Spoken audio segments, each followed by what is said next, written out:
Presiden kelima Republik Indonesia sekaligus Ketua Umum PDIP Megawati Soekarno Putri mengkritik program makan bergizi gratis pemerintahan Prabowo. Mega meminta Presiden menghitung ulang anggaran makan bergizi gratis Rp10.000 per porsi.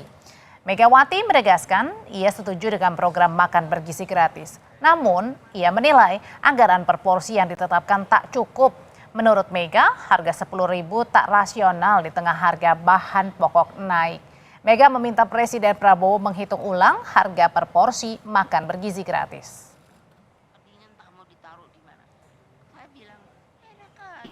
Makanan gratis, setuju saya, lah benar lah. Tapi apa? Saya hitung lah, saya juga tukang masak kok. Ibu saya tuh orang Sumatera, Bengkulu, jadi tradisi apa? Putri pertama harus pintar masak, alhamdulillah. Ku hitung kan, 10.000 toh, iya apa yo? Apalagi sekarang harga naik. Mas Bowo, kalau denger ini, tolong deh, suruh dihitung lagi. Sebelumnya Presiden menetapkan anggaran makan bergizi gratis Rp10.000 per porsi. Menurut Prabowo, anggaran tersebut sudah cukup bermutu untuk memenuhi gizi di daerah tertentu.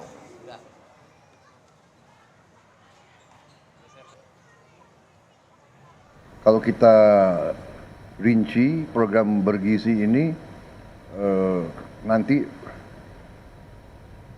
rata-rata minimumnya atau rata-rata saja kita ingin memberi indeks per anak per ibu hamil itu Rp10.000 per hari kurang lebih.